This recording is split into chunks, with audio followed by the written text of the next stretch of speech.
মিথিলার রুমে যেতেই দেখি মিথিলা তার দুলাভাইয়ের সাথে অন্তরঙ্গ মুহূর্ত পার করছে। মিথিলা আমার চাচাতো বোন। মিথিলা প্রায় অর্ধউলঙ্গ আর দুলাভাই শুধু শর্ট প্যান্ট। তাদের প্রেমলীলা দেখে আমি থমকে যাই। এটা দেখার জন্য মোটেও প্রস্তুত ছিলাম না আমি। আমি মিথিলাকে ভালোবাসি, এটা মোটামুটি বাড়ির সবাই জানে। এই কারণে যে কত মার খেয়েছি তার কোনো হিসাব নাই।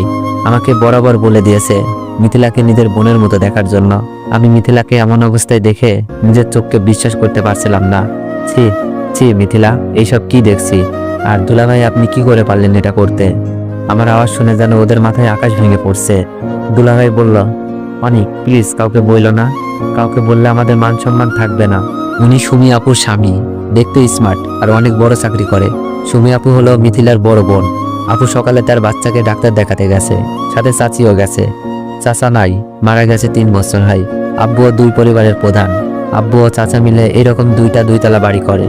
সুমি আপুর বিয়ে হয়েছে 2 বছর, একটা 6 মাসের মেয়ে বাচ্চাও আছে। আপুকে আব্বুই বিয়ে দেয়। বিয়েটা পারিবারিকভাবেই হয়।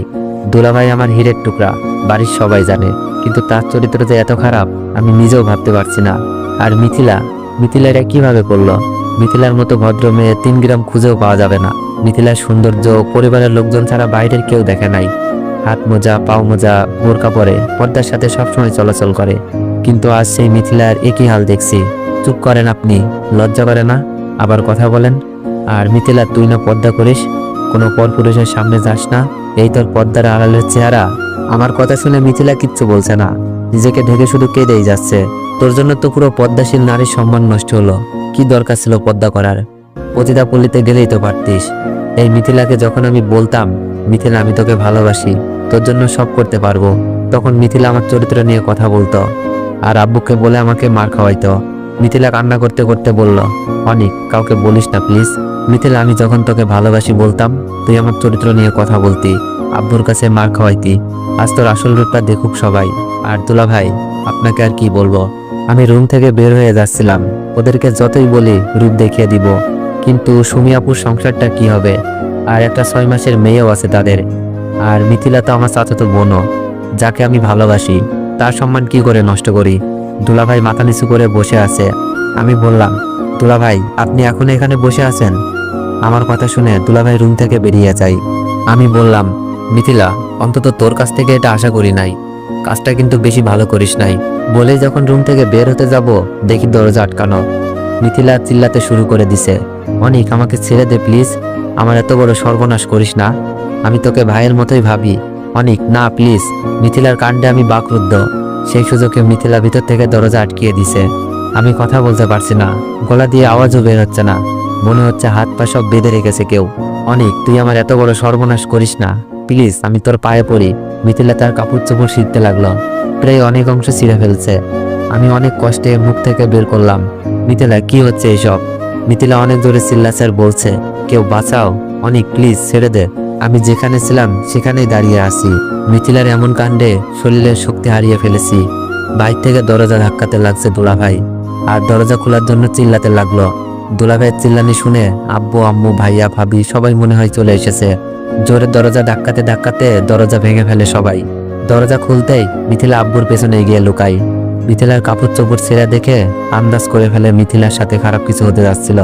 মিথিলা নাকা কান্না করছে। মিথিলাকে ভাবি আগলে নাই, আর সবাই আমার দিকে অগ্নিচক্ষু দেখাতে লাগলো। আব্বু আমার সামনে এসেই ঠাস ঠাস করে কয়েকটা চর বসিয়ে দেয়। ভাইয়া এসেও অনেকটা চর মেরেছে। আমি কিছু বলতে যাব, সেই সুযোগ নাই, সবকিছু এত দ্রুত হচ্ছিল। মিথিলা, অনেক তো তোমাকে কলেজে যাওয়ার জন্য ডাকতে এসেছিল, তোমাকে এত খারাপ অবস্থা দেখা যাচ্ছে কেন? অনেক কি তোমার সাথে কিছু করেছে?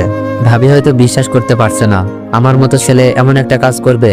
মিথিলা ভাবিকে জড়িয়ে ধরে নেকা কান্না করছে আর বলছে, ভাবি আমি শুয়েছিলাম, অনেক এসে আমাকে একা পেয়ে আগের মতো ভালোবাসার প্রস্তাব দেয়।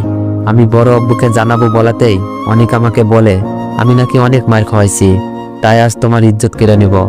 তারপর অনেক আমার সর্বনাশ করতে থাকে। আপনারা না আসলে আজ অনেক আমাকে কি যে করতো। মিথিলার কথা অবিশ্বাস করার কোনো কারণই নাই। আগেই বলেছি 3 গ্রাম খুঁজেও এমন মেয়ে পাওয়া যাবে না। আব্বু মিথিলার কথা শুনে যেন আরো রেগে গেলেন। তুই আমার ছেলে ভাবতেই লজ্জা লাগছে, যে নিজের চাচাতো বোনের সাথে এমন করতে পারে, সে অন্য মেয়েদের কি না করবে। তোর এই বাড়িতে কোনো জায়গা নেই, বের হয়ে যায় বাড়ি থেকে। আব্বুর কথা শুনে চোখ বেয়ে পানি পড়ছে। মাথা নিচু করে কান্না করতে করতে বললাম, আব্বু আমি কিছু করি নাই, ওই তুই আমাকে আব্বু বলবি না, আজ থেকে আমার একটা ছেলে, তুই মরে গেছিস। আব্বুর মুখে এই কথা শোনার থেকে মরে যেতে পারলেও অনেক বেশি খুশি হতাম। আম্মুকে বললাম, আম্মু আমি কিছু করি নাই। মিথিলা কথা আটকে দিয়েই আম্মু বলল, জানি না কোন পাপে তোকে পেটে ধরেছিলাম। আম্মুর মুখে কথা শুনে মনে হচ্ছে কলেজা ছিঁড়ে যাচ্ছে। আর কাকে বলবো, যেখানে আমার গর্ভধারিণী মাই বিশ্বাস করলো না, আমাকে কিছু বলতেও দেয় নাই। আমি দুলাভাইয়ের দিকে তাকালাম, মুখে শয়তানি হাসি। আর মিথিলা এখানে নেকা কান্না করছে।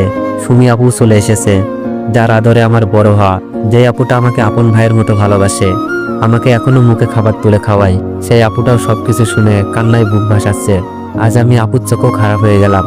মিথিলার রুম থেকে বের হয়ে আমার রুমে গিয়ে কাপড় চোপড় গোছাচ্ছি, কারণ এই বাড়িতে আমার জায়গা নেই। আর আমি কোন মুখে থাকবো এখানে, যেখানে সবাই আমাকে দর্শক বলে জানে।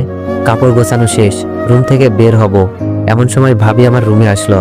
ভাবিকে দেখে আমি মাথা নিচু করে দাঁড়িয়েছিলাম, কারণ ভাবি আমার মায়ের মতো আদর করে। আমার টাকা পয়সার অভাব ভাবিই পূরণ করে। ভাবি সুমি আপুর মতোই আমার একটা বড় আপু। ভাবি বলল, এটা তুমি কি করলে অনিক? আমরা তো মিথিলার সাথে তোমার বিয়ে দিতে রাজি ছিলাম। আব্বুকে না হয় আমরা বুঝিয়ে নিতাম, তার জন্য জোর করে। আমি কান্না করতে করতে বললাম, ভাবি আমাকে মাফ করে দিও, আমি পারি নাই সবার সামনে সত্যটা বলতে। ভাবি বলল, কি সত্য বলতে পারো নাই? আমি বললাম, ভাবি কথা দেন, কথাগুলো কাউকে বলবেন না। ভাবি বলল, বলো, বলবো না কাউকে। আমি কান্না সুরে বললাম, ভাবি আমি মিথিলার সাথে এমন কিছুই করি নাই। ভাবি বলল, তাহলে মিথিলার কাপড় চোপড় ছেঁড়া কেন? ভাবি আমি মিথিলাকে ডাকতে গিয়ে দুলাভাই আর মিথিলার পাপ কাজে লিপ্ত থাকতে দেখি। আমি তাদের অপমান করি, ভয় দেখাই, বাড়ির সবাইকে বলে দিব। কিন্তু পরে আপুর সংসার আর মিথিলার সম্মানের কথা ভেবে থমকে যাই। আমি রুম থেকে বের হতে যাচ্ছিলাম, দুলাভাই বাইর থেকে দরজা লক করে দিয়াই মিথিলা জোরে জোরে কাঁদতে থাকে আর কাপড়গুলো ছিঁড়তে থাকে। তারপর ভিতর থেকে লক করে দেয় মিথিলা। বাইর থেকে দুলাভাই দরজা ধাক্কাছে আর চিল্লানি শুনে তোমরা এসে আমাকে এই পরিস্থিতিতে দেখলা। আমি কাকে বলবো এই কথা, কে বিশ্বাস করবে বলো?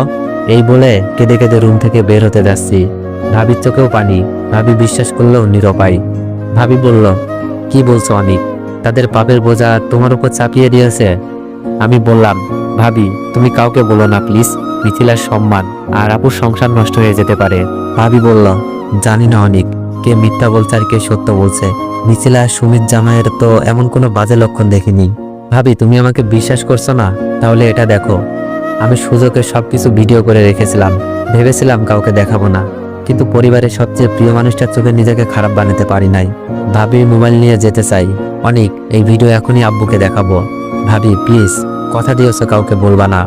সবার চোখে খারাপ হলেও তোমার চোখে যেন ভালো হয়ে থাকতে পারি, তাই তোমাকে সব বললাম। কথা শেষ করতেই ভাইয়া ভাবিকে বলছে, এই ধর্ষকের সাথে কিসের এত কথা? ভাবির চোখ দিয়ে অনবরত পানি পড়ছে। ভাবি আমার হাতে অনেকগুলো টাকা দিয়ে বলে, টাকার দরকার পড়লে যেন আমাকে জানাই। ভাবির চোখ মুছে আমার রুম থেকে বের হয়, কিন্তু আমার চোখের পানি জোড়ায় না। রুমটার প্রতি মায়া লাগছিল। আব্বুর পায়ে একবার সালাম করতে মন চাচ্ছিল, কিন্তু সেই সাহস আজ আমার নেই। সবাই আমার চলে যাওয়া দেখছে। ভাবি সবার চোখের আড়ালে বারবার চোখ মুছছে। 12টার বাসে রওনা দিলাম ঢাকার উদ্দেশ্যে। সো এভরিওয়ান, তোমরা যদি গল্পটি কন্টিনিউ করাতে চাও তাহলে একটু বেশি বেশি কপি লিঙ্ক করে দিও আর একটু বেশি বেশি কমেন্ট করে দিও। ধন্যবাদ।